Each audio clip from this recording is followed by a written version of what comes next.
السلام علیکم ناظرین، امید ہے آپ خیریت سے ہوں گے اور آپ دیکھ رہے ہیں ریاض الحق یوٹیوب چینل۔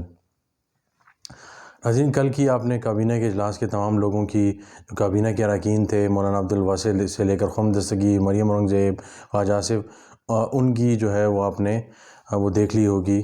جو صورتحال ہے پریس کانفرنس میں۔ بجلی کی بچت پہ بات ہو رہی تھی۔ ملک کے خزانہ اس وقت تباہی کے دہانے پہ ہے، 4 کچھ بلین ڈالر پہ فارن ریزروز رہ گئے ہیں، اور معاملات جو ہیں وہ اس وقت ترجیحات جو ہیں کہ پنکھے خراب نہیں استعمال کرنے، اچھے استعمال کرنے ہیں، اور سردیوں میں حکومت کو اس چیز کی وہ جو ہے وہ پڑ گئی ہے کہ بجلی کی بچت کیسے کرنی ہے۔ آج ہم تھوڑا سا کریں گے کہ مریم نواز جو ہے ان کو سینئر وائس پریزیڈنٹ بنایا گیا ہے، اس کا کیا اثرات ہیں پارٹی کے لیے۔ ایک دوسرا یہ کہ کیا مسلم لیگ نون بھی الیکشن کی تیاری میں آ گئی ہے۔ 3، کیا اس کا مطلب ہے کہ مسلم لیگ نواز اب مریم نواز لے کر آگے چلیں گی، اور شاید خاقان عباسی، خواجہ آصف، خواجہ سعد رفیق اور رانا تنویر اور شہباز شریف اور اس طرح کے لوگ جو ہیں وہ پیچھے ہٹ جائیں گے، جو ذرا خاموش طبع کے لوگ تھے۔ کیا ہے اسٹریٹجی، اندر کیا چل رہا ہے؟ تو آج ہم اس موضوع کو لے کر آگے بڑھیں گے، اور تھوڑا سا ہم کریں گے کہ عمران خان جو ہے وہ الیکشن کے حوالے سے ان کے پاس اب تک کیا رہ گیا اور آپشنز کیا ہیں ان کے پاس، اور اسٹیبلشمنٹ کس طرف جا رہی ہے۔ تو سب سے پہلے آتے ہیں،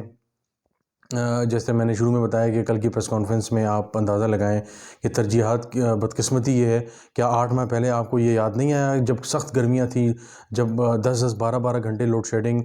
شہروں میں ہو رہی تھی، اب دیہاتوں میں بھی 6 سے 7 گھنٹے لوڈ شیڈنگ ہو رہی ہے، بلکہ کئی جگہوں پہ اس سے بھی زیادہ ہو رہی ہے، اور آپ کو اب جا کے احساس ہوا ہے کہ جی ہمیں پنکھے صحیح استعمال کرنے چاہیے تھے، ہمیں یہ کرنا چاہیے تھا، ہمیں وہ کرنا چاہیے تھا۔ تو اس سے جو ہے وہ ظاہر ہے ایک اسٹریٹجی جو ہے وہ یہ ہے، عوام کی جو توجہ ہے اصل ایشو سے ہٹائی جائے۔ اصل ایشو یہ ہے کہ فورن جو ایکسچینج جو ریزروز ہیں وہ تقریباً 5 ارب ڈالر تک رہ گئے ہیں، اور اب ہم نے ایک ہفتے کے اندر 1 ارب ڈالر سے زائد کی ادائیگی بھی کرنی ہے۔ 401 اور 600 700 800 ایک جگہ ہے، تو 1 ارب ڈالر سے ملین جو ہے جو ہے 600 اور 401 تقریباً ملین کے برابر ہے، تو وہ 1 ارب ڈالر جو ہے کل ملا کے سے زائد بنتے ہیں، اس کی ادائیگی ہم نے کرنی ہے۔ اس کے بعد تقریباً 4 کچھ بلین ڈالر جو ہے ہمارے پاس فورن ایکسچینج ریزرو میں رہ جائیں گے۔ ملک سے ہنڈی حوالے کے ذریعے پیسے آ رہے جا رہے ہیں، سونا اور 1,87,90,000 تک پہنچ گیا ہے تولہ، اور 10 گرام تقریباً 150 سے اوپر ہو گیا ہے۔ اسی طرح ڈالر جو ہیں یومیہ جو کہا جا رہا ہے کہ تقریباً یعنی کل یومیہ تو کچھ ڈفرینس ہے، لیکن ایک مہینے میں تقریباً 1 ارب ڈالر جو ہے وہ سمگل ہو رہا ہے افغانستان کی طرف، اور باقاعدہ طور پہ اب کھل کے حکومت یہ کہہ رہی ہے کہ افغانستان کی اکانومی بھی ہم چلا رہے ہیں، اور ایران بھی کہا جا رہا ہے کہ کچھ جگہوں سے جو ہے وہ لیکیج ہو رہی ہے۔ تو اصل مسائل تو ہمارے یہ ہیں۔ آج ڈان کے اخبار کا اداریہ اتنا سخت اور سنگین ہے کہ وہ FIR ہے قسم کی، چارج شیٹ ہے حکومت کے خلاف، کہ آپ جب PTI کی حکومت تھی تو آپ نے ایسا اپنے آپ کو جو ہے وہ بنایا ہوا تھا کہ پتہ نہیں اس ملک میں کیا ہو جائے گا، اور دودھ کی نہریں آ جائیں اگر ہم آ گئے۔ اب آپ آ گئے ہیں، مہنگائی جو ہے 24 کچھ ہو گئی ہے شہروں میں، یعنی اوورال، اور دیہاتوں میں اگر دیکھی جائے تو 28 کچھ فیصد تک پہنچ گئی ہے۔ یہ بہت زیادہ ہے۔ 6 اور 7 اور 8 چل رہی ہے لندن وغیرہ میں اور برطانیہ میں، اور وہاں لوگ پریشان ہیں۔ تو آپ اندازہ لگائیں کہ اس ملک میں یہاں پہ اس وقت کیا صورتحال ہے۔ آٹے کی قیمت جو ہے 10 سے 12 دنوں میں تقریباً 105 اور 10 سے لے کر 145 150 تک چلی گئی ہے۔ اسی طرح جو فارم کی سمپل مرغی جو ہوتی ہے، اس کو فیڈ کے کمی کے جو ہے نا معاملہ کا بہانہ بنا کر وہ جو ہے اس کو گوشت جو اس کا ہے وہ 650 تک پہنچ گیا مرغی کا صافی گوشت اگر آپ نے لینا ہو۔ تو یہ تو معاملات ہیں، اور کہا یہ بھی جا رہا ہے کہ بیف سے شاید ہو جائے، کیونکہ 750 کا بیف ہے کلو، تو یہ بیف سے بھی زیادہ ہو جائے، تو 100 کا فرق رہ گیا ہے۔ تو آپ اسے اندازہ لگا لیں، پولٹری جو فارم والے ہیں وہ حکومت کو بلیک میل کر رہی ہے ایسوسی ایشن، اور اس کے علاوہ اب جو ہے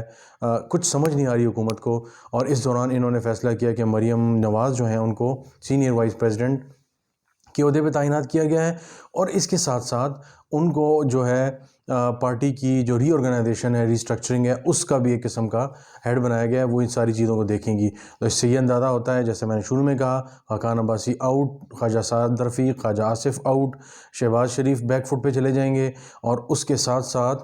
اور جو پارٹی کے رانا تنویر وغیرہ اس طرح کے لوگ تھے جو اسٹیبلشمنٹ کے ساتھ بنا کے آگے چلنے والے تھے، لڑنے والے، اگریسو ٹون والے نہیں تھے، وہ پیچھے ہٹ جائیں گے۔ اب جو ہے عطا تارڑ اور جو ہے یہ خرم دستگیر اور اس کے علاوہ مریم نواز، مریم اورنگزیب اور اس طرح کے فیسز جو بہت زیادہ حکومت پہ سخت کرٹیسزم کرنے والے اور پھوں پھاں کرنے والے جو لوگ ہیں سوری اپوزیشن پہ یا عمران خان پہ، ان کو آگے لایا جائے گا کہ ایک چیز طے ہو گئی ہے کہ عمران خان کو اگر شکست دینی ہے تو اس طرح کا بیانیہ بنانا ہوگا۔ ایک اندیا یہ ہے کہ یہ الیکشن کی تیاریوں کا ایک آغاز ہے اور ابھی ظاہر ہے حکومت تو یہی کہہ رہی ہے کہ ٹائم پورا کرے گی، لیکن اسٹیبلشمنٹ کے حلقوں میں یہ بات بھی چل رہی ہے کہ جون جولائی تک انتخابات ہو سکتے ہیں۔ کل آپ نے ویڈیو میری دیکھی ہوگی، جو پی ٹی آئی کے سینیٹر فیصل جاوید ہیں، ان سے ہماری گفتگو ہو رہی تھی، تو انہوں نے کہا کہ جی پہلے جو کوارٹر ہے یعنی اپریل مئی، اس میں وہ کہہ رہے تھے کہ انتخابات ہو سکتے ہیں، لیکن کچھ حلقے جون کی بھی بات کر رہے ہیں۔ بہرحال حتمی اس وقت کچھ نہیں ہے، لاؤڈ تھنکنگ ہی ہر طرف ہو رہی ہے، چاہے وہ اسٹیبلشمنٹ کی سائڈ پہ ہے چاہے وہ کسی اور سائڈ پہ ہے، کیونکہ سب سے بڑا مسئلہ یہ ہے کہ حکومت سے چیزیں اس وقت سنبھل نہیں رہیں، اور اس کی وجہ یہ ہے کہ اسحاق ڈار صاحب جو ہیں وہ اپنا رونا رو رہے کہ ان کے پاس پیسے نہیں ہیں، اور بجلی جو ہے وہ ملک میں سردیوں میں بھی جو ہے وہ لوڈ شیڈنگ جو انتہا کو تو نہیں پہنچی گرمیوں کی طرح، لیکن باقاعدہ طور پہ لوڈ شیڈنگ ہو رہی ہے۔ تو اب انہوں نے جو ہے مارکیٹیں 8:30 بجے بند کرنے اور صبح جلدی کھولنے کا جو ہے وہ الٹیمیٹم دیا ہے، شادی ہال 10 بجے بند ہوں گے۔ تو اس وقت جو اس ساری صورتحال میں اسٹیبلشمنٹ بھی جو ہے یہ سوچنے پہ مجبور ہو چکی ہے کہ اب جو ہے جلد جو ہے انتخابات کر کے اس معاملے کو نمٹایا جائے، کیونکہ موجودہ حکومت سے تو معاملات نمٹ ہی نہیں رہے۔ اب IMF سے مذاکرات ابھی شروع ہو جائیں گے، تقریباً چند دنوں میں یہ واشنگٹن روانہ ہو جائیں گے اسحاق ڈار صاحب، وہاں وہ کیا ڈیل کر کے لاتے ہیں، کیا کرتے ہیں، یہ تو ظاہر دیکھنا ہوگا، لیکن ان کے پاس ٹیبل پہ بہت کچھ لینے کو نہیں ہے اور ان کو بہت کچھ دینا پڑے گا۔ پیٹرولیم جو ہے لیوی ہے اس کو 100 تک تو آلریڈی انہوں نے پہنچا دیا ہے، پہنچانے کی تصویر نیشنل سیکیورٹی کمیٹی میں بھی آئی تھی۔ تو یہ سب چیزیں اس چیز کی غماز ہیں کہ حکومت کے ہاتھ پیر پھولے ہوئے ہیں اور مختلف ڈسٹریکشنز ڈھونڈ رہی ہے، کبھی اپوزیشن کے خلاف، کبھی عمران خان کے خلاف، لیکن ظاہر ہے عوام کا جو اصل ایشو ہے وہ مہنگائی ہے، جو دسمبر میں کوئی 1-8% کم ہوئی تھی 23 کچھ، لیکن اب 24.9 یا 8 کے برابر ہے، 25% کہہ لیں آپ ہو چکی ہے۔